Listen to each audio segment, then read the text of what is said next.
Alors, bonjour tout le monde. Bienvenue à cette conférence de presse. S'adresseront à vous le premier ministre du Québec, François Legault, Christine Fréchette, qui est la ministre de l'Immigration, de la Francisation et de l'Intégration, et Jean-François Roberge, ministre de la Langue française. Monsieur Legault, à vous la parole. Oui, bonjour tout le monde. D'abord, je veux remercier Christine Fréchette, donc ministre de l'Immigration, pour cette annonce qui est déterminante pour la nation québécoise, et Jean-François Roberge, qui est responsable de la langue française. Donc, ils ont travaillé ensemble. Évidemment, il y en a eu d'autres annonces avant, mais pour moi, c'est la plus déterminante. Vous savez, pour moi, ma responsabilité première comme premier ministre du Québec, c'est de protéger notre identité. Puis ça commence, bien sûr, par notre langue. Je suis le seul premier ministre en Amérique qui représente une majorité de francophones. Donc, je me sens une responsabilité, même une responsabilité historique. Ça fait 400 ans qu'on se bat pour continuer à parler français au Québec. J'ai bien l'intention de continuer à faire ce que nos ancêtres ont fait pendant ces 400 ans. Malheureusement, depuis un certain nombre d'années, on voit un déclin du français sur à peu près tous les indicateurs. Langue parlée le plus souvent à la maison, langue utilisée le plus souvent au travail, première langue officielle parlée. Il y a un déclin du français depuis 20 ans. Et on a commencé à agir depuis qu'on est arrivé au pouvoir en 2018. Puis je pèse bien mes mots. On est le gouvernement qui en a fait le plus pour le français depuis le gouvernement de René Lévesque. Je pèse bien mes mots, là. On est le gouvernement qui en a fait le plus depuis René Lévesque pour le français, pour arrêter le déclin, pour encourager la place du français au Québec. D'abord, rappelons qu'on a adopté dans le dernier mandat la loi 96, qui était la première grande réforme de la loi 101, la grande loi de Camille Lorrain. Entre autres, quelque chose de très important, on a étendu la loi 101 aux plus petites entreprises. C'est un message qui est très important. Le français, langue de travail, c'est un incitatif, évidemment, pour tous ceux qui vivent au Québec, de dire, si on a besoin de parler français pour travailler, bien, c'est un incitatif qui est très important. On a été le premier gouvernement aussi récemment à poser des gestes dans les universités anglophones. Vous le voyez, il y a encore des réactions, mais il faut quand même d'abord situer le contexte. 25% des places au Québec aujourd'hui dans les universités sont dans les 3 universités anglophones. 25% des places. Donc, je pense qu'on a augmenté, entre autres, les tarifs pour les étudiants qui viennent du reste du Canada. On a remis en place un montant qu'on appelait avant de péréquation, qui avait été aboli par Jean Charest et Philippe Couillard pour les étudiants étrangers. Donc, si je regarde les tarifs qui sont payés par les étudiants des autres provinces, ni le gouvernement libéral, ni le gouvernement du Parti québécois qu'on a eu, ou les gouvernements, n'ont agi dans les universités anglophones. Nous, on le fait. Mais ce n'est pas suffisant. Ce qui est déterminant, c'est vraiment l'intégration des immigrants à la langue française. C'est ce qui est le plus important si on veut inverser le déclin de la langue française. Donc, on vous présente aujourd'hui 2 séries de mesures. D'abord, pour les immigrants permanents, puis ensuite, pour les immigrants temporaires. Commençons par les immigrants permanents. On choisit, on décide de garder les seuils, donc le nombre total d'immigrants permanents acceptés par année à 50 000. On avait évalué la possibilité de l'augmenter à 60 000, mais c'est important pour nous, pour arrêter, pour inverser le déclin du français, de se limiter à 50 000. On fait ce choix-là pour 2 ans. Ça veut dire qu'on va, pendant 2 ans, regarder quel est l'impact. Là, Jean-François est en train de sortir des chiffres qui vont être annuels plutôt qu'aux 5 ans, attendre après le gouvernement fédéral pour voir l'évolution du français au Québec. Mais en fonction de ces résultats-là, on prendra des décisions pour les années suivantes. Habituellement, ces prévisions sont pour plus que 2 ans, mais là, on veut s'en tenir à 2 ans.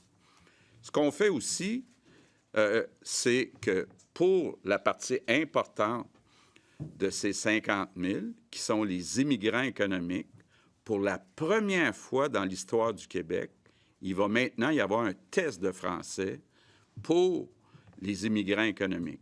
Avant, donc avec les gouvernements libéraux ou péquistes, ça donnait des points, mais il n'y avait pas une obligation. Donc maintenant, il y aura une obligation pour les immigrants économiques qui sont contrôlés par le gouvernement du Québec. Il faut bien comprendre, bon, les libéraux ont choisi de ne pas agir, puis le PQ, attendent le grand soir ou veulent faire la démonstration que le Canada ne fonctionne pas. Ça relève directement du gouvernement du Québec. Ce qu'on fait aussi, c'est qu'on a réformé le programme d'expérience québécoise, le PEC, pour dire à partir de maintenant, ça va s'appliquer seulement aux étudiants dans les universités et les cégeps francophones ou ceux qui parlent français. Donc, c'est un changement important. Et ce sont à peu près, je dirais, des immigrants parfaits pour l'intégration au Québec. Parce qu'on parle d'étudiants, donc de jeunes, qui parlent français puis qui obtiennent leur diplôme au Québec. Donc, pas d'enjeu de reconnaissance des acquis. Donc, c'est pour ça qu'on vient en faire un groupe en continu. Puis on dit, bien, dans les 50 000, d'abord, à peu près 60 % c'est des immigrants économiques. Maintenant, ils vont devoir réussir un test de français. Puis en plus, on ajoute le PEC, où là, ce sont tous des francophones. Donc, on vient changer complètement l'approche du côté de l'immigration permanente. Maintenant, pour ce qui est de l'immigration temporaire, c'est vrai qu'on est rendu à, moi, les chiffres que j'ai, c'est 466 000. C'est beaucoup. Bon, il y en a 118 000, ce sont des étudiants. On vient d'en parler. Il y en a 134 000 que ce sont des demandeurs d'asile plus les Ukrainiens qu'on a, avec raison, accueillis. Sauf que ce 134 000, c'est plus du double de ce qu'on aurait dû recevoir si on avait reçu notre proportion de la population dans le Canada, qui est 22,2 %.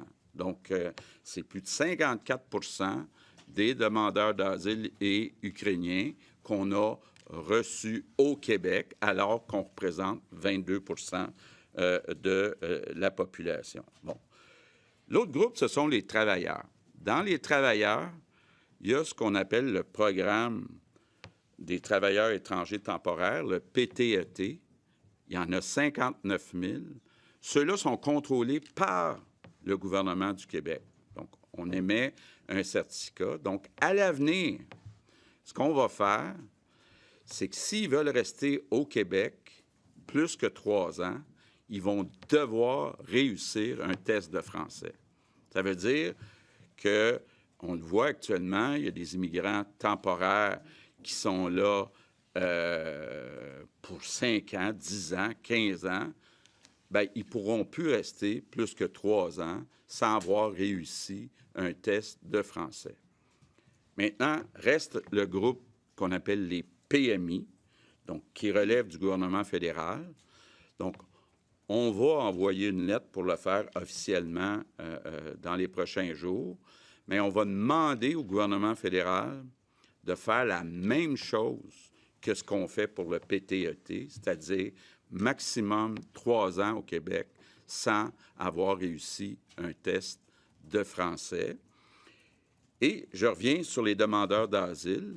On l'a déjà demandé, mais on veut que le gouvernement fédéral, parce qu'on a beau être passé du chemin Roxham à l'aéroport, il reste qu'on continue de recevoir le double, plus du double du nombre qu'on devrait recevoir si on recevait le pourcentage équivalent à la population du Québec sur la population totale du Canada. Donc, on va demander au gouvernement fédéral de réduire de façon importante les demandeurs d'asile. Donc, on pense que toutes ces mesures-là vont nous aider à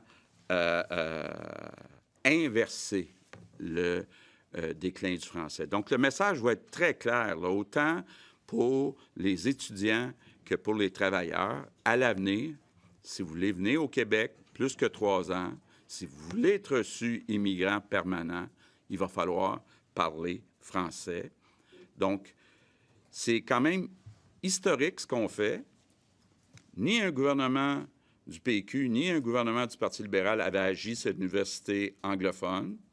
Il n'avait pas agi pour les immigrants économiques, puis il n'avait pas agi non plus pour les immigrants temporaires en vertu du PTET, un programme qui pourtant est contrôlé par le gouvernement du Québec. Donc, nous, au lieu de faire des discours, là, on agit, puis le gouvernement de la CAQ, là, puis ça va être ma grande fierté, va être le gouvernement qui va avoir inversé la tendance, donc qui va avoir réussi à arrêter puis à démarrer dans l'autre sens le déclin du français au Québec. C'est ma grande fierté. Sur ce, je passe la parole à la ministre de l'Immigration, Christine Fréchette. Merci beaucoup, Monsieur le Premier ministre. Chers collègues, ministre de la langue française et ministre responsable des relations canadiennes et de la francophonie, entre autres responsabilités, je ne vais pas toutes les nommer, chers représentants des médias.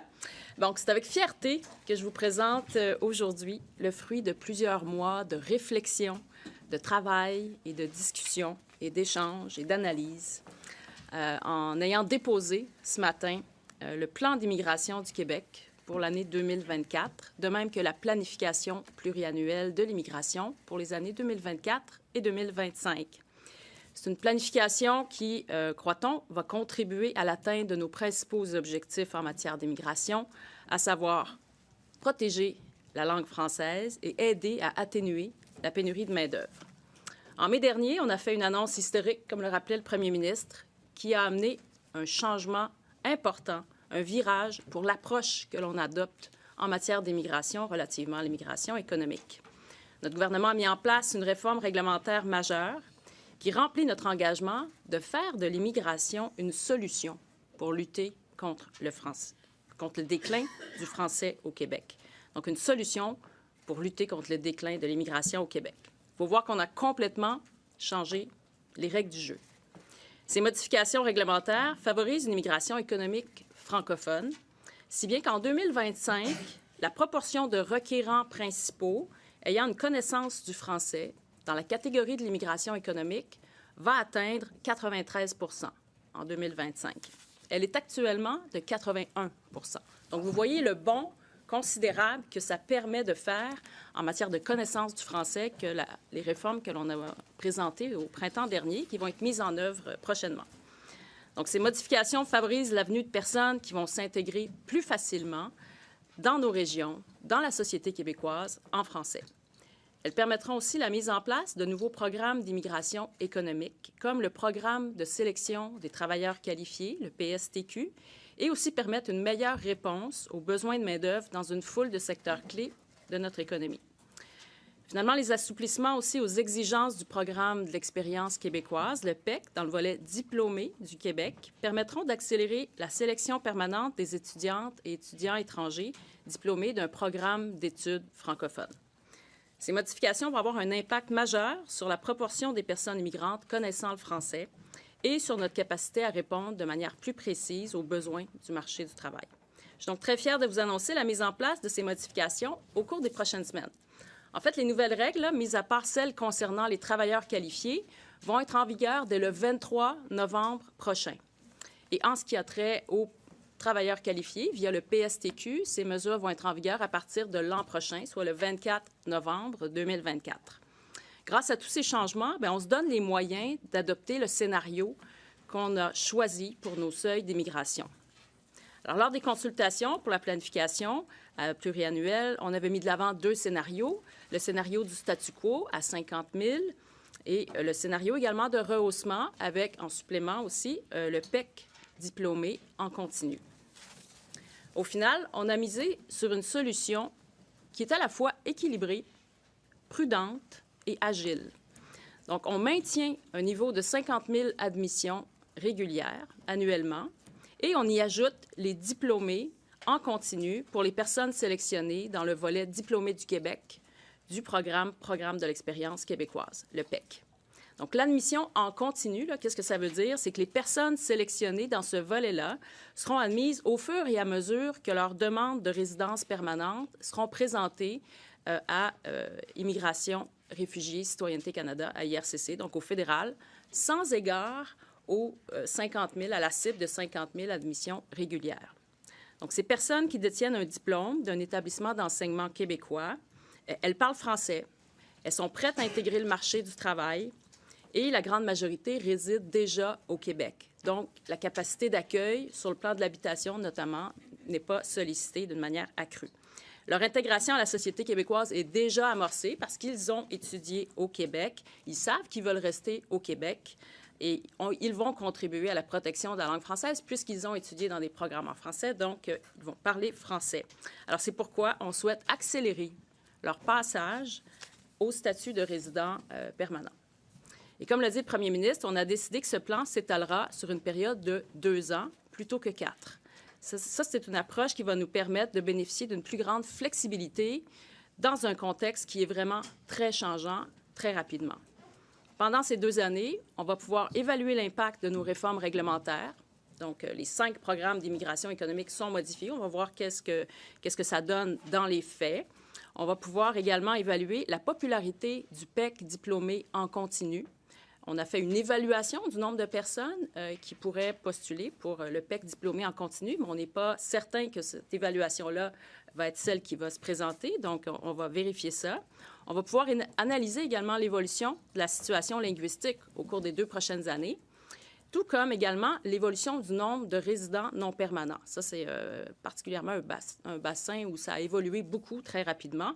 Donc, pendant ces 2 ans-là, on va pouvoir évaluer l'ensemble de ces changements. Et en 2025, on va tenir un processus de consultation à nouveau en vue d'adopter une planification stratégique pour les années subséquentes sur la base des données renouvelées. L'une des priorités clés du gouvernement du Québec, c'est de s'assurer de la pérennité de la langue française.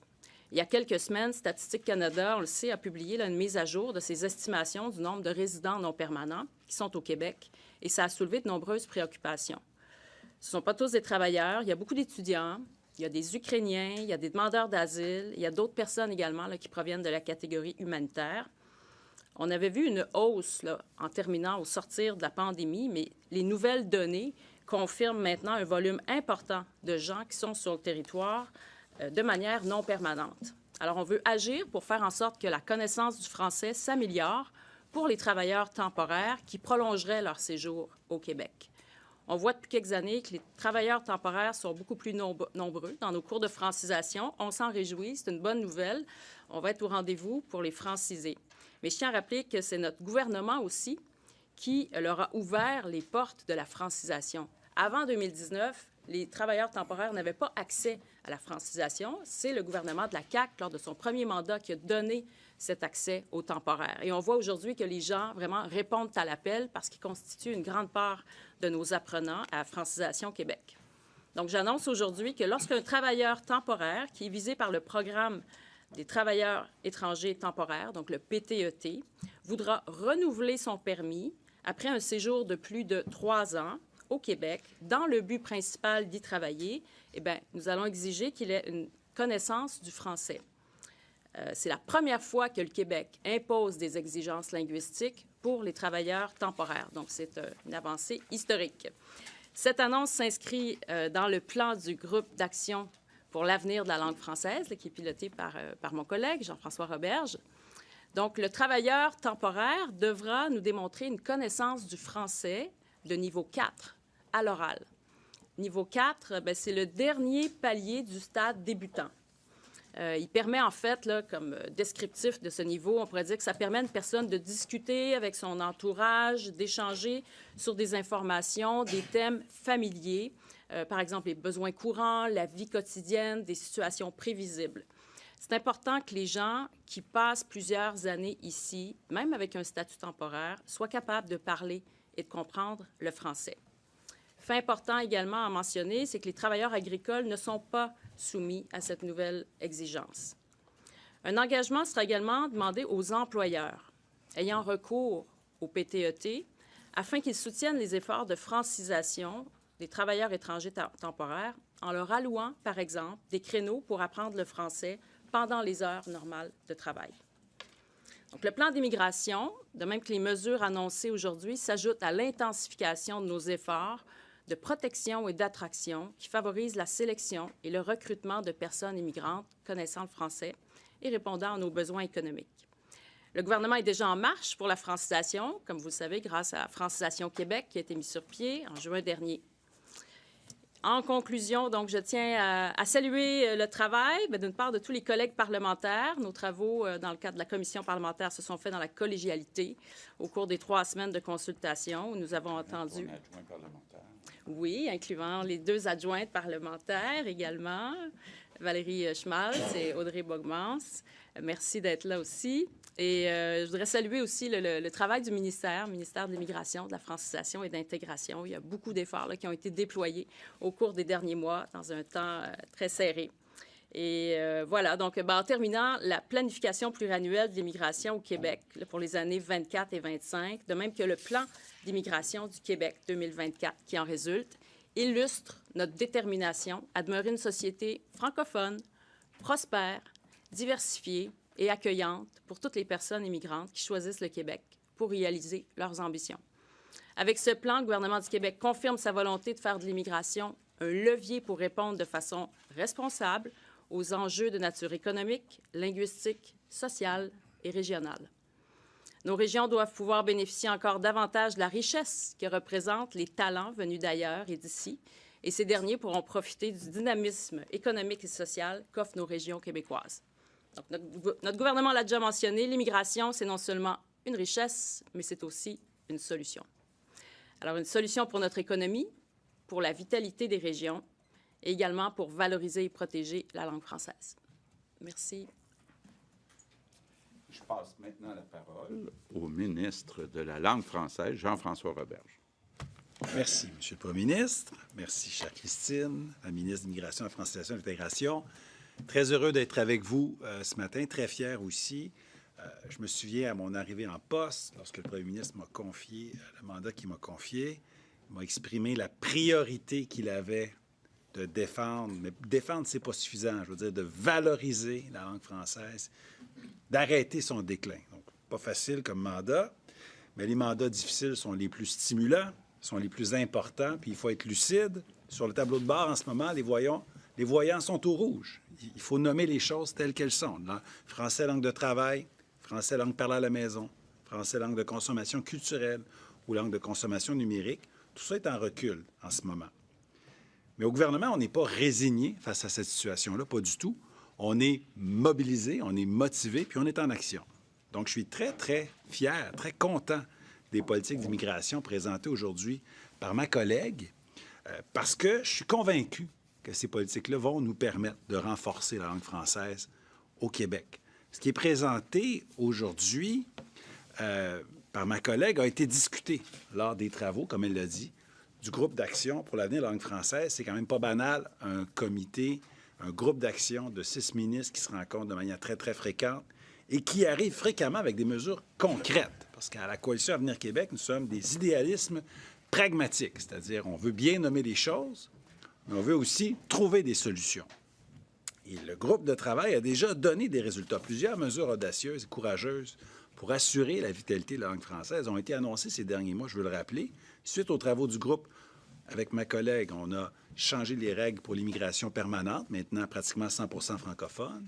Il y a la voie rapide pour les étudiants du programme d'expérience québécois volet diplômé. Il y a l'important rééquilibrage du réseau universitaire. Tout ça, ce sont des fruits des travaux du groupe d'action pour l'année de la langue française.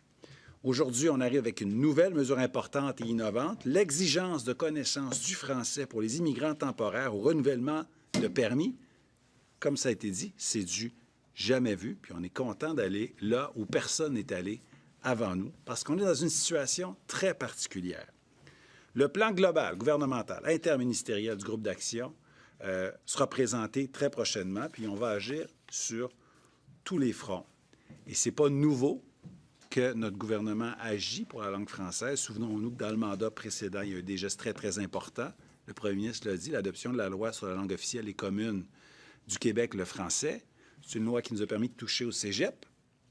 C'est important de le mentionner. Là. C'est pour la première fois, en ce moment, c'est la première session vraiment où s'applique au cégep anglophone un quota maximum de 17,5 % d'admission dans des programmes anglophones. C'est important de le mentionner. Il y a des cours de français maintenant, même dans les cégeps anglophones.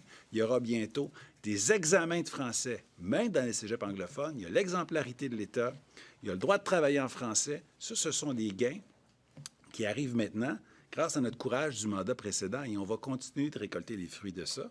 Et on va récolter dans les années subséquentes aussi les fruits des annonces puis de l'audace de ma collègue. Ce qu'elle nous présente aujourd'hui, c'est pas banal. On a pu aussi nommer un nouveau commissaire à la langue française, M. Benoît Dubreuil, qui a participé d'ailleurs aux consultations publiques de ma collègue, qui a amené des choses très intéressantes. Notamment, il a proposé d'exiger la connaissance minimale du français pour les personnes admises à l'immigration économique. C'est chose faite. Il a aussi émis des préoccupations quant à une hausse trop rapide des seuils d'immigration. On a vu maintenant avec le seuil à 50 000 qu'on a tenu compte de cette recommandation du commissaire. L'immigration, c'est une richesse pour le Québec, évidemment, on l'a toujours dit, et je pense que nos gestes le démontrent, mais il faut être vigilant. Avec le déclin du français en ce moment, il est essentiel que le gouvernement pose des gestes pour que l'immigration contribue à la pérennité de notre langue. On y croit. Et les gestes posés aujourd'hui vont dans cette direction-là. J'ai très, très hâte de vous présenter bientôt le plan d'action du groupe de travail.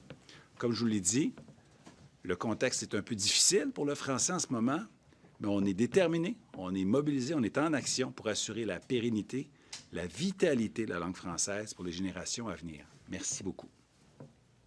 Parfait. Maintenant, nous passons à la période des questions. Donc, quand je vous passe la parole, juste nommer votre nom et votre média. On est quand même nombreux. On va essayer d'y aller avec une question d'éducation pour commencer. Louis Lacroix, Cogeco. Bonjour, Mme Fréchette, M. Legault. D'abord, vous avez dit tout à l'heure que vous vouliez protéger l'identité québécoise. Est-ce que l'identité québécoise, pour vous, en immigration, ça se limite à la langue française, à la protection de la langue française? Non. Évidemment, quand on parle de notre identité, on parle aussi de culture, on parle de valeurs. Donc, on a déjà agi quand on regarde la loi 21.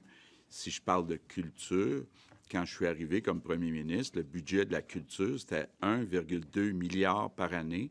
Actuellement, c'est 1,8 milliard par année. Donc, on a augmenté le budget de la culture de 50 %. Puis là, je pourrais vous nommer plein de mesures, mais entre autres, on est en train de construire les espaces bleus. On a ajouté des émissions à Télé-Québec. Puis, dans le plan de Jean-François, il y a plein d'autres mesures aussi qui s'en viennent, qui vont toucher spécifiquement la culture. Alors, est-ce que vous craignez qu'une trop forte immigration, parce que vous passez de 60 000 à 50 000, si on avait maintenu, par exemple, si on était allé à 60 000, est-ce que, outre la langue française, est-ce que vous croyez qu'il y aurait eu une menace pour l'identité québécoise à cause de l'immigration? Oui, écoutez, c'est toujours un défi, l'intégration du côté des valeurs. On a adopté la loi 21 sur les signes religieux, mais je pense que le cœur de l'identité québécoise, c'est autour de la langue française. Puis Puis moi, ça m'inquiète. Puis on agit pour arrêter le déclin, puis inverser la tendance, augmenter le pourcentage de francophones au Québec. Maintenant, il y a un défi aussi d'intégration sociale. Il y a tout le défi des logements aussi actuellement. Ce n'est pas seulement au Québec, là, on le voit même dans le reste du Canada, on est en train de se poser des questions. Il y a le défi aussi des services qui sont donnés à la population. Je pense entre autres à nos écoles, nos garderies qui sont sursollicitées, entre autres avec l'arrivée des demandeurs d'asile en aussi grand nombre. Donc, il y a plusieurs défis.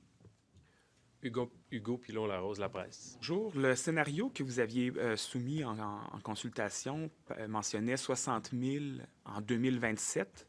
Cette fois-ci, donc, on n'a pas les prévisions pour 2027 parce que vous voulez retourner en consultation après avoir vu les effets de ce que vous mettez sur la table. Mais à quel point êtes-vous confiant qu'au final, en 2027, on va pouvoir aller à 60 000 en fonction de ce que vous présentez aujourd'hui?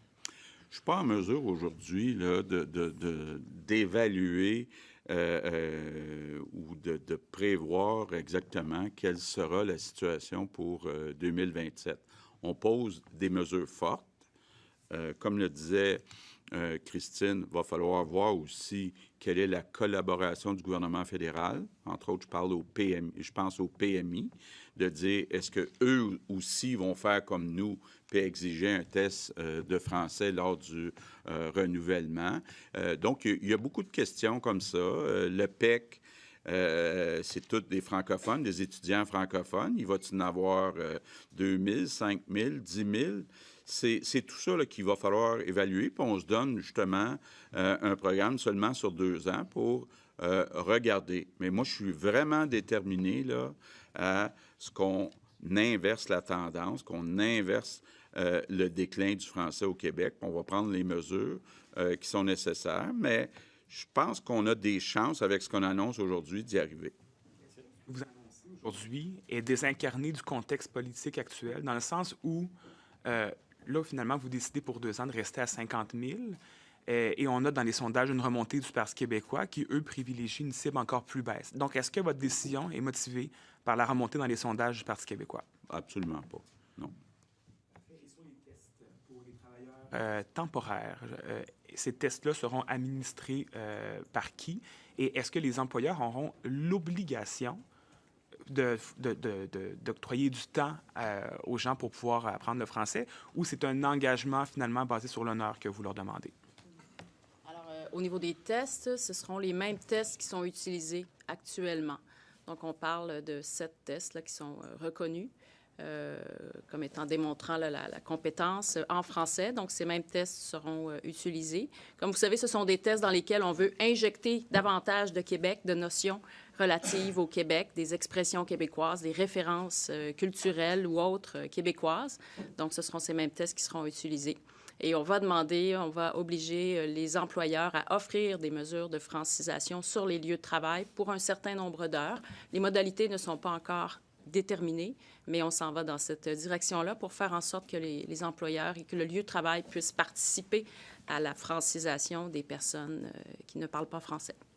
Geneviève Lajoie, Journal de Québec, Journal de Montréal. Bonjour.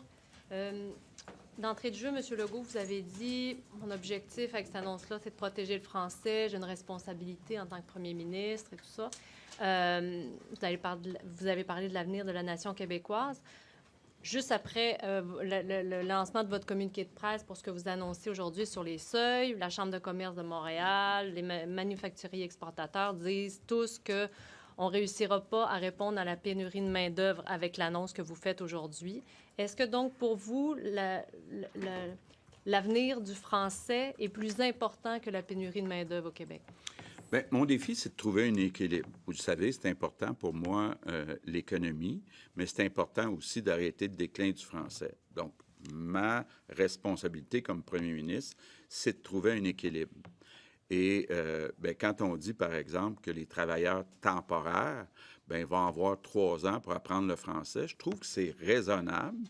Puis, je trouve que ça amène justement un équilibre entre économie puis protéger le français. Donc, c'est pas parfait, ni d'un côté, ni de l'autre, mais il faut arrêter le déclin du français.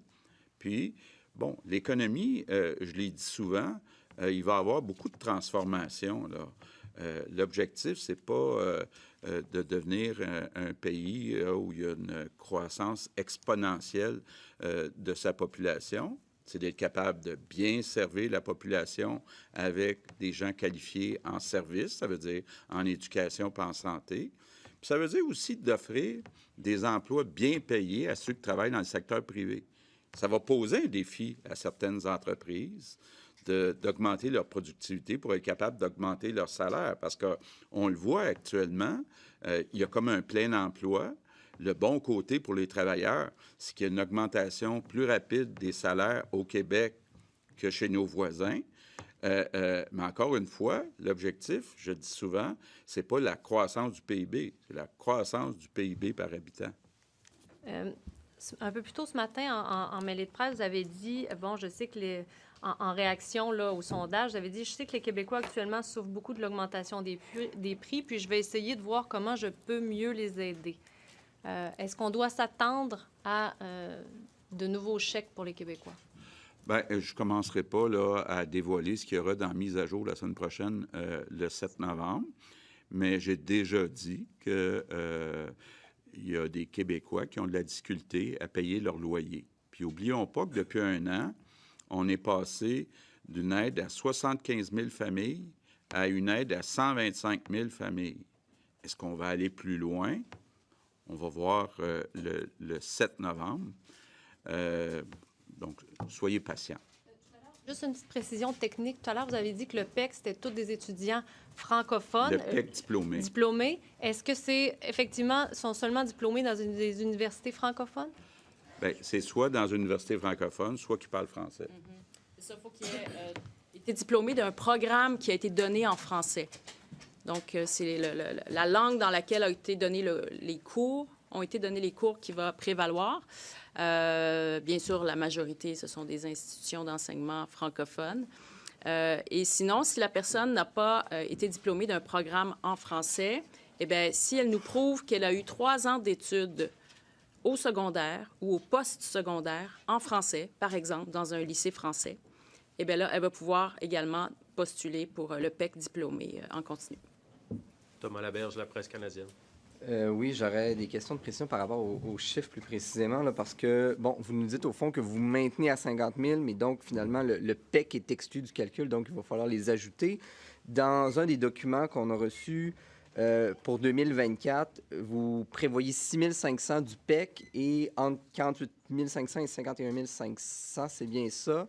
Donc, au fond, pour 2024, on pourrait se rapprocher du 60 000 immigrants, c'est ça qu'on comprend, au final. Bien, ce que je vous dis, là, c'est que effectivement, ça pourrait donner 56 500 si nos prévisions sont bonnes. Par contre, ce qui est important de dire, c'est, dans le 50 000, les immigrants économiques vont devoir réussir le test de français. Puis le PEC, bien, ce sont des étudiants qui parlent français. Donc, l'objectif, c'est d'augmenter le pourcentage de francophones et c'est ce qu'on atteint avec ces mesures-là. Et est-ce qu'on a des prévisions du PEC pour l'année 2025? Non, pas à ce stade. Il faut voir que le 6 500 pour l'année 2024 est vraiment une approximation, un estimé. On va voir à l'usage de quel résultat ça donne. Ça pourrait être moins que ça pourrait être ça pourrait être plus. Mais là, on s'est fié, dans le fond, à ce qui prévalait au cours des dernières années. Mais il faut voir que le PEC, ces dernières années, n'avait pas la même forme que la forme qu'on lui donne avec nos réformes réglementaires.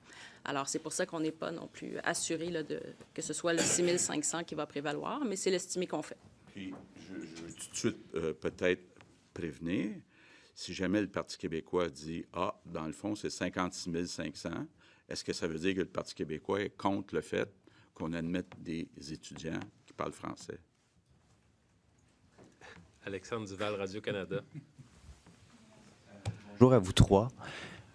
Quand on regarde dans le document, dans le plan, en fait, on constate que cette année, on devrait accueillir un petit peu plus de 53 000 immigrants permanents. Donc, ce que vous nous proposez pour l'an prochain, ça ne change pas énormément la situation de cette année. Donc, M. Legault, est-ce que vous Est-ce que vous acceptez que pour les 2 prochaines années, la pénurie de main-d'œuvre va rester aussi criante, considérant tout ce que vous ont dit tout ce que les organismes économiques vous ont dit? Bon, d'abord, il faut aussi tenir compte des immigrants temporaires. Donc, il y a beaucoup de travailleurs temporaires.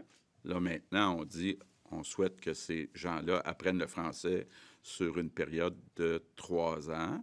Maintenant, bon, est-ce qu'il y a un ralentissement économique devant nous? Je pense que les économistes nous disent oui, il y a un risque de ralentissement économique. Donc, puis je répète ce que j'ai dit tantôt. Nous, on a mis des gros incitatifs pour combler les postes en santé et en éducation. Mais du côté du privé, c'est sûr qu'il va y avoir comme un réaménagement parce que là, on annonce aussi des jobs payants dans des nouveaux secteurs de l'économie verte. Donc, les entreprises, pour être capables de garder leurs employés, vont être obligées d'augmenter leur productivité pour être capables d'augmenter leur salaire. Donc, il va y avoir quand même des défis pour les entreprises au Québec, mais le grand gagnant, ça va être le travailleur québécois qui, on le voit déjà, a accès à des salaires plus élevés, à une augmentation des salaires plus élevés au Québec qu'ailleurs. Madame Fréchette, considérant que l'exigence de connaissance du français pour les temporaires qui vont vouloir renouveler leur permis de travail exclura les travailleurs agricoles, j'aimerais savoir, ça va donc concerner qui, combien de personnes par année, et est-ce que c'est pas marginal dans le portrait global? Alors, la mesure va s'appliquer donc aux 59 000 détenteurs d'un permis.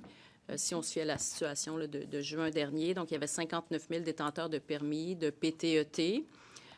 Si on exclut le milieu agricole, on est autour de 35 000. Donc, ce sont ces personnes-là qui seront soumises à l'exigence de connaissance du français, qui est une première. Il pourrait y avoir également des gens qui nous arrivent d'un programme fédéral, le PMI, et qui veuillent renouveler, mais à travers le PTET.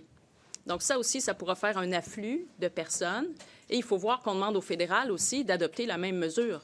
Donc, le champ du PMI, qui regroupe 119 000 personnes, pourrait aussi être sujette à l'application de cette exigence-là, dans la mesure où le fédéral voudra bien travailler à améliorer la connaissance du français dans le bassin des migrants temporaires. Vous avez... Juste pour compléter aussi, là, en juin 2023, donc, on avait 466 000 immigrants temporaires. C'est vrai qu'il y en a 59 000 qui sont dans le PTET, mais d'abord, il y en a 118 000, ce sont des étudiants. Puis là, on vient d'annoncer quand même, avec le PEC en français, des incitatifs à ce que de plus en plus de ces étudiants-là viennent étudier en français, surtout s'ils veulent devenir immigrants permanents. Puis je rappelle, il y a 134 000, ce sont des demandeurs d'asile et des Ukrainiens. Puis là, bien, on a reçu 54 de tous ces demandeurs-là, alors qu'on représente 22 de la population. Donc, si demain matin, le gouvernement fédéral accepte de réduire ça à 22 bien, on voit là, qu'on touche beaucoup de monde. Puis on demande pour le PMI au gouvernement fédéral de mettre la même mesure que nous après 3 ans. Petite précision, Mme Fréchette, sur les 35 000 potentiellement là, qui seraient touchés avec le PTET. Est-ce que vous avez une idée du pourcentage de ces gens-là qui demandent à renouveler un permis de travail et qui ne font pas que retourner chez eux une fois que leur permis est échu? On n'est pas encore au clair sur le pourcentage parce qu'en fait, les chiffres que l'on possède à l'heure actuelle réfèrent à la période où la pandémie battait son plein. On était en 2020, là. On est en 2023, ceux qui ont renouvelé en 2020, donc ils étaient en pleine pandémie. Donc, ce n'est pas des chiffres à partir desquels on peut vraiment travailler puis extrapoler.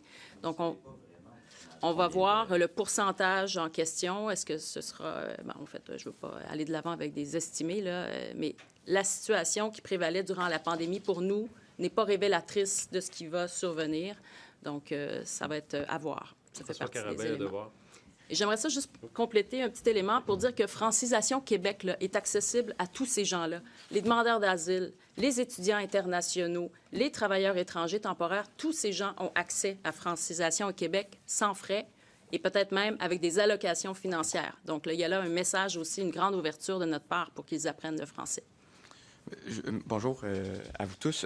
Juste pour revenir sur les exigences de français pour les temporaires, ce que je comprends de votre discours, c'est que vous ne pouvez pas vraiment aller plus loin que le PTAT et potentiellement le PMI. Je veux dire, les étudiants temporaires ne pourraient pas se voir exiger des connaissances du français. On agit via les étudiants qui sont ici de manière temporaire, effectivement, par différentes manières, avec le PEC diplômé, en associant l'idée que si on gradue d'un programme en français, on puisse avoir la résidence permanente de manière automatique. C'est un gros incitatif. Donc, c'est un message très clair qui est transmis aux étudiants étrangers. Il y a aussi Francisation Québec, dont je viens de parler, qui leur est accessible. On a aussi les bourses d'études en région avec des frais de scolarité moindres qui sont mises en place, qui, elles aussi, contribuent à la connaissance du français chez le bassin des étudiants étrangers. Donc, tout ça, finalement, ça participe d'un même mouvement et d'une même volonté de faire en sorte de maîtriser le français là, pour qui vient au Québec. OK. Vous parlez depuis le début du point de presse de la vitalité du français. Vous avez prévu des exigences de connaissance du français chez les immigrants économiques permanents. Pourtant, vous décidez de ne pas choisir la hausse à 60 000 des cibles régulières. J'aimerais comprendre pourquoi. Est-ce que c'est parce que la capacité d'accueil a été considérée dans votre calcul? Est-ce que vous voulez y aller? La capacité d'accueil, c'est sûr que ça fait partie de la donne. J'ai fait une tournée des régions. J'ai visité 16 régions jusqu'à maintenant. Et partout, on me dit que les travailleurs étrangers sont très importants, mais en même temps, on a de la difficulté à les loger. On ne peut pas faire abstraction de cette situation-là. La capacité d'accueil, c'est central dans la réflexion qu'on doit avoir. Et je suis contente de voir que le fédéral commence à considérer la chose parce qu'il ne semblait pas le faire. Bien qu'ils veuillent, ils ambitionnent d'accueillir 1 demi-million de personnes par année. La capacité d'accueil doit être partie prenante de la réflexion. Et nous, particulièrement du côté de l'habitation, c'est très, très serré. Donc, on ne peut pas y aller de grandes ambitions sans égard à notre capacité d'accueil qui est limitée. Donc, il va falloir travailler cette capacité d'accueil pour faire en sorte qu'on soit mieux pourvu pour accueillir des Québécois qui s'installent en région ou des personnes immigrantes qui s'installent en région. Donc, ça fait partie des défis. Vous parlez du fédéral. Une petite question là-dessus. Il y a un potentiel plafonnement des cibles d'immigration fédérale qui pourrait être annoncé là, dans les prochaines heures. Est-ce que vous vous êtes arrimé avec le fédéral pour cette annonce-ci aujourd'hui? Arrimé? Ouais. Dans quel sens? Est-ce que vous êtes inspiré ou est-ce que vous avez eu des discussions avec le fédéral pour fixer les cibles que vous fixez ce matin? Bon, normalement, l'accord Canada-Québec en matière d'immigration prévoit que le gouvernement fédéral consulte le Québec dans le cadre de l'établissement de ses cibles d'immigration. Je vous dirais que sur le plan administratif, il y a eu des échanges qui peuvent s'apparenter à une consultation, mais au niveau politique, il n'y a pas eu de consultation. Et normalement, le gouvernement fédéral doit tenir compte des cibles d'immigration du Québec avant de s'avancer sur ses propres cibles, et ils le font aujourd'hui même. Alors, on se doute bien que, la situation qui prévaut au Québec n'a pas été prise en considération. Donc, il y a là un enjeu.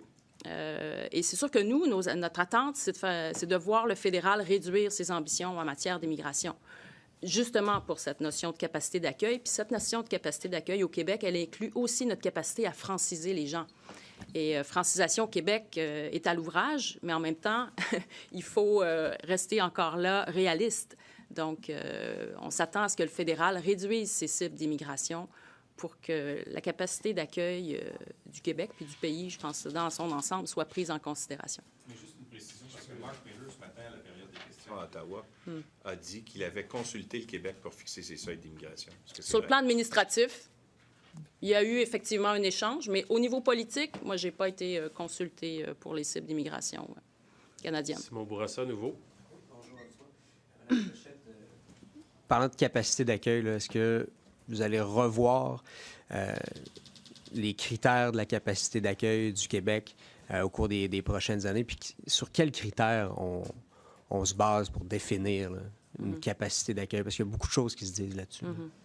C'est sûr que c'est tout un travail d'analyse, d'évaluation pluriministériel, je vous dirais, qui inclut à la fois l'habitation, les soins de santé, l'accès aux services de garde, l'accès aux établissements d'enseignement et qui se décline par région, puis je dirais même parfois par ville, parce qu'à l'intérieur même d'une région, c'est pas parce qu'une ville a une capacité d'accueil donnée que l'autre, située à 30 km plus loin, en a une également. Donc, c'est vraiment un travail complexe auquel on commence à travailler de manière multisectorielle, multiministérielle, mais on se dote aussi d'outils nouveaux. Par exemple, on a fait un appel à projet à travers le Fonds québécois de recherche, société et culture. Il y a eu une subvention qui a été octroyée à ce fonds. Et eux, le premier appel à projet qu'ils ont fait, c'est pour travailler notamment sur la capacité d'accueil et la régionalisation de l'immigration. Donc ça va être de nouvelles données, des nouvelles analyses dont on va disposer lorsque les recherches auront été déposées. Mais à l'interne, c'est sûr qu'il y a beaucoup de travail qui se fait. Puis il y a une collaboration aussi à y avoir avec l'ensemble des partenaires en région pour bien définir la capacité d'accueil. Merci. M. Legault, sur un autre sujet, selon vous, est-ce que c'est trop risqué de laisser la Ville de Québec gérer un projet aussi important que celui du tramway de Québec? Écoutez, le gouvernement du Québec va avoir une rencontre avec la Ville de Québec, avec Bruno Marchand et son équipe, pour discuter du projet, incluant la gestion du projet. TVA. Madame Fréchette, votre niveau de basta par rapport au fédéral, il est où aujourd'hui? Par rapport aux demandeurs d'asile, on est en discussion sérieuse avec le fédéral pour qu'il prenne action. On s'attend du gouvernement canadien à ce qu'il ne fasse pas porter au Québec le poids que le Québec porte actuellement. Il y a plus du double des demandeurs d'asile qui arrivent au Canada, qui arrivent au Québec par rapport au poids démographique du Québec. On assume plus du double de notre poids démographique. Donc, on s'attend à ce que le fédéral, d'une part, révise son approche par rapport aux visas, les visas de visiteurs, parce qu'à l'heure actuelle, il semble que plusieurs personnes arrivent au Québec, à l'aéroport, à Montréal, avec un visa de visiteur et qui, finalement, une fois arrivés, annoncent qu'ils qu'ils déposent une demande à titre de demandeur d'asile. Donc, on veut qu'il y ait une révision de la politique du fédéral en lien avec ces visas pour qu'on s'assure vraiment que ce sont des visiteurs et non pas des demandeurs d'asile cachés derrière un permis de visiteur. On veut qu'ils répartissent également les demandeurs d'asile dans l'ensemble du Canada, comme ça avait été fait sur le chemin Roxham à partir de février de l'année passée. On avait fait des demandes en ce sens-là. Tout le monde y avait contribué. Ils avaient démarré une répartition de la présence des demandeurs d'asile dans l'ensemble des provinces. Et c'est important de maintenir cette approche parce que là, le Québec assume un poids considérable de la pression qui est exercée par l'arrivée de ces personnes. Et il faut voir que l'élément qui pose vraiment entrave à cette intégration que devraient avoir les demandeurs d'asile dans la société, c'est la délivrance du permis de travail. À l'heure actuelle, encore aujourd'hui, en moyenne, ça met 11 mois avant que le fédéral délivre un permis de travail aux demandeurs d'asile. Pendant ces 11 mois, nous, on offre l'aide de dernier recours. On a un panier de services qui est offert d'accompagnement. On est fiers de ce panier de services-là. On honore nos engagements, mais en même temps, la pression est très forte et nos ressources sont étirées au maximum. Donc là, il faut que la délivrance du permis de travail se fasse de manière beaucoup plus rapide. Ça va être gagnant pour tout le monde. Les demandeurs d'asile souhaitent travailler, les employeurs voudraient les embaucher et nous, on voudrait qu'ils travaillent.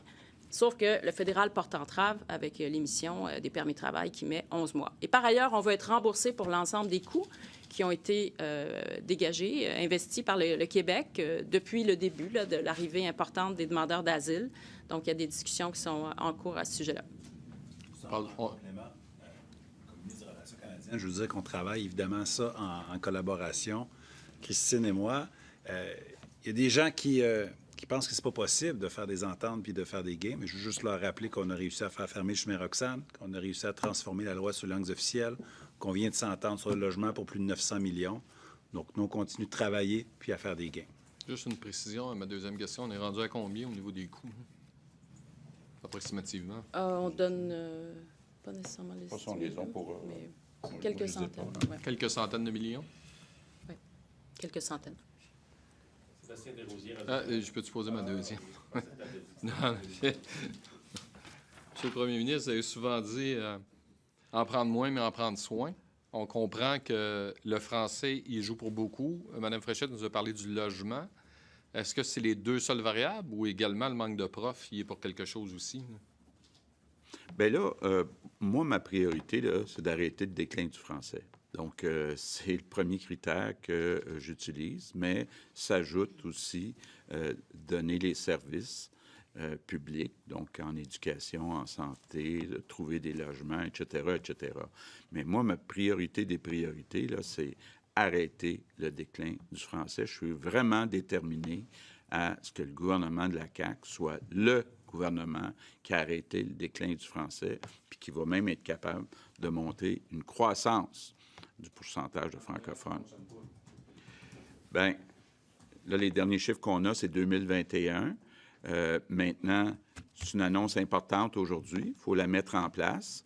Mais je pense que ce qu'on fait du côté de l'immigration puis des exigences de connaissance du français, je pense que ça va aider à Montréal. Mais c'est effectivement là que ça se passe, à Montréal.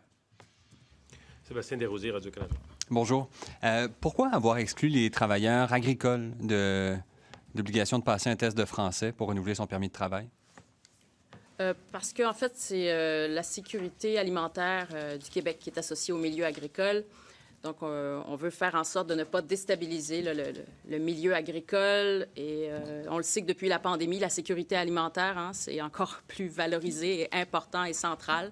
Donc, c'est pour ça qu'on n'a pas soumis le secteur agricole à l'exigence du fait français. Mais par ailleurs, Francisation Québec est accessible aux gens du milieu agricole et on incite les employeurs de ce milieu également à offrir de la francisation sur les lieux de travail. Donc, ça demeure. Mais donc, vous estimez que l'introduction de nouvelles exigences de français aurait mené à une réduction du nombre de travailleurs agricoles qu'on accueille au Québec? Ça pourrait, parce que c'est des gens qui souvent ont une scolarité moins développée. Et pour les gens dont la scolarité est moins développée, bien, c'est plus difficile d'apprendre une langue étrangère. Donc, c'était un secteur qui était plus à risque, je dirais, de ce fait. Et c'est pour ça qu'on l'a... Et la notion de sécurité alimentaire aussi nous a mis... Est-ce que vous estimez que ça va mener à une réduction générale du nombre de travailleurs étrangers temporaires qu'on accueille au Québec, ces nouvelles exigences-là? Moi, je ne croirais pas que ça va réduire le nombre. Ça va changer, je pense, l'approche qu'auront les travailleurs étrangers temporaires quand ils arrivent au Québec. Parce que plusieurs d'entre eux veulent s'installer de manière durable, de manière permanente.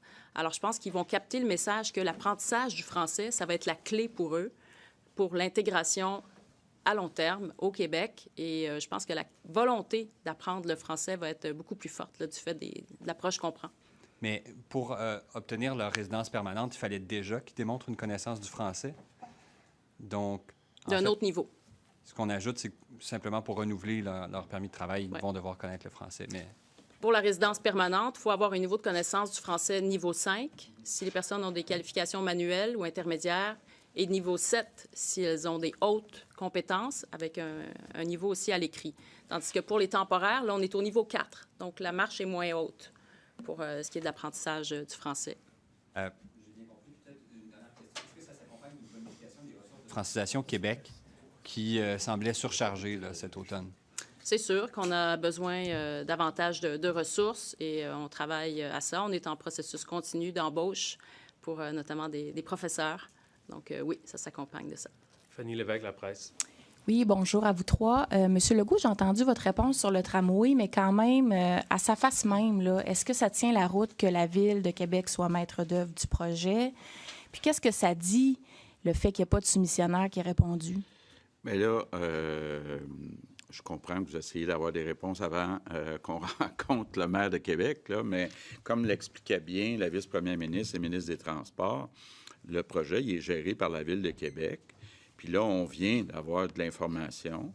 Donc, on va s'asseoir avec Bruno Marchand et son équipe, puis on va discuter de l'ensemble du projet.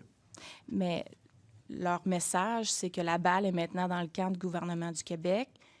Donc, leur réponse que vous leur donnez aujourd'hui, c'est celle-ci?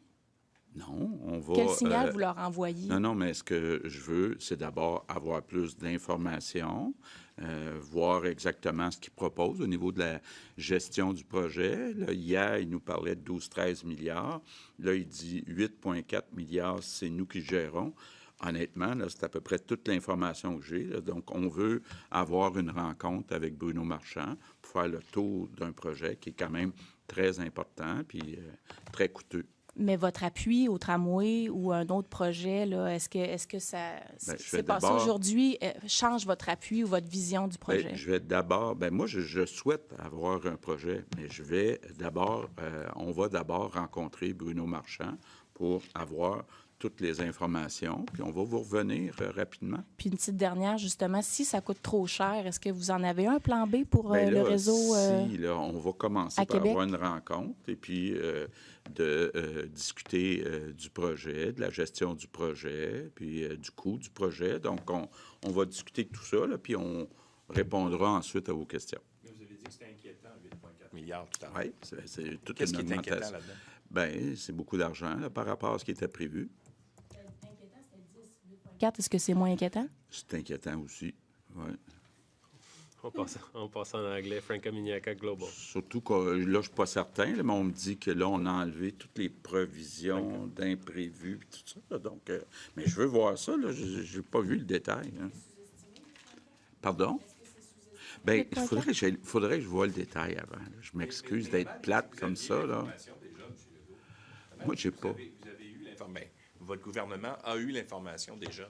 Je n'ai pas l'information de son projet de 8,4 milliards. Hein. Une dernière question en français, Hugo Lavallée, Radio-Canada. Oui, bonjour. Pour revenir à l'immigration temporaire, si on décortique ça, là, je comprends le 134 000 demandeurs d'asile, c'est difficile de contrôler ça, évidemment. On ne contrôle pas qui arrive. Il y en a comme beaucoup trop. Là, on a plus que le double de ce qu'on devrait avoir. Oui, non, mais je veux dire, vous ne contrôlez pas le nombre de personnes qui arrivent à l'aéroport. Non, mais rappelons-nous, l'année passée, il y avait une partie des demandeurs d'asile qui étaient transférés à Niagara ou ailleurs dans d'autres provinces. Donc, il faut quand même tenir compte de ça. Les étudiants, 118 000, bien là, avec les mesures qu'on met en place, la combinaison francophone-anglophone risque de changer aussi. Mais là où je voulais en venir, c'est que donc 134 000 demandeurs d'asile, disons qu'il y a peut-être des choses à faire, là, mais c'est un peu plus difficile de contrôler ça. Le PTET, là, vous annoncez la mesure pour le renouvellement des permis. Est-ce que le vrai problème, c'est pas le PMI, au fond? Parce que là, vous demandez au fédéral de faire la même chose. On voit que le fédéral, jusqu'ici, n'a pas nécessairement été réceptif à beaucoup des demandes en matière d'immigration. Là, il n'y a pas de plafond à ce programme-là. Le PMI, c'est 119 000. Là. Ce qu'on demande, c'est que le fédéral fasse comme nous, donc lors d'un renouvellement, après 3 ans, qu'on exige, qu'on demande un test de français. Là. Donc, c'est ce qu'on demande au gouvernement fédéral. Mais est-ce qu'il n'y a pas lieu de plafonner le nombre d'admissions dans ce programme-là, justement, avec le fédéral? Ou... Bien, ça peut faire partie des discussions. Là. Bien, nous, l'approche qu'on veut prendre, là, c'est de dire avec les temporaires, c'est raisonnable de dire que vous avez 3 ans pour apprendre le français. C'est ça l'approche qu'on veut prendre. L'autre question que je voulais vous poser concernant le